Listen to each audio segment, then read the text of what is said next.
Olá, aqui é o Marcos Beck e hoje eu vou falar sobre diálogo. Dica número 1. O diálogo precisa mover a história. É muito fácil a gente criar diálogos bobos, assim, diálogos que não fazem nada na história. O personagem se encontra com outro e isso não serve para nada.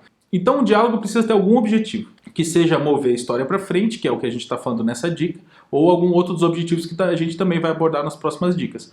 Mas o que é mover a história para frente? Às vezes dois personagens estão conversando e um fala uma coisa que o outro ainda não sabia, que vai mudar o plot, ou o enredo, ou o direcionamento da história. Pode ser algum diálogo que apresente alguma coisa que faça a história ir para frente, por exemplo. Dois caras estão conversando num bar e um fala pro outro que tem um tesouro em algum lugar. Isso é um diálogo que está movendo bastante a história, um exemplo bem exagerado, é claro, mas é um diálogo que está movendo a história para frente. E às vezes no meio da história duas pessoas estão conversando e durante um diálogo simples alguém fala alguma coisa e a pessoa tem uma ideia a partir daquilo que foi dado. Nossa, você disse isso, e aí surge uma ideia e isso está movendo a história para frente. Isso está fazendo com que a história vá a algum lugar. Às vezes o diálogo parecia simplista, parecia que era um diálogo cotidiano, mas na verdade ela estava movendo de alguma forma, por trás ali estava sendo utilizado para mover a história para frente. Então isso que quer dizer, use o diálogo para mover a história. A dica número 2, na verdade a forma de usar diálogo número 2, digamos assim,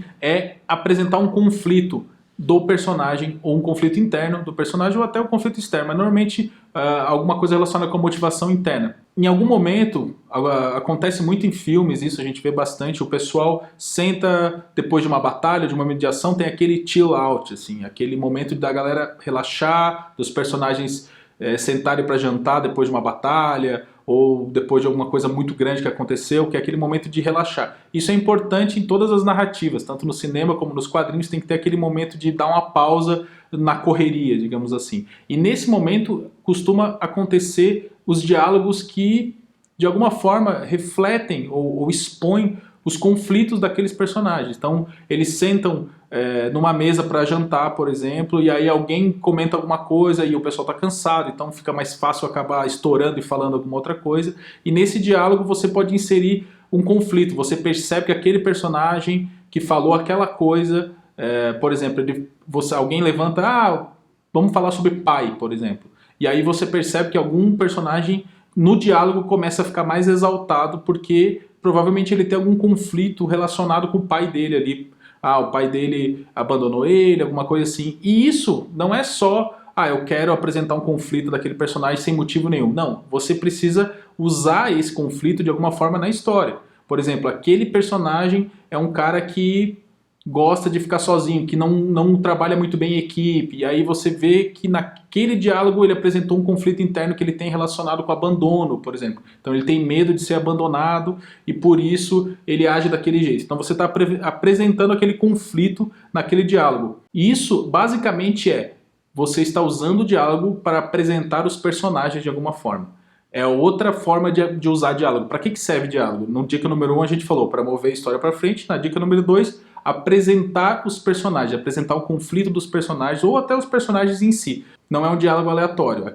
Aquela conversa sobre pai, por exemplo, é para mostrar que aquele personagem tem esse conflito interno, tem essa relação com o abandono, com alguma coisa assim, e por isso ele tem agido na história daquela maneira, daquele jeito nas últimas partes da história. Bom, a dica número 3 já é mais prática, assim, seja objetivo.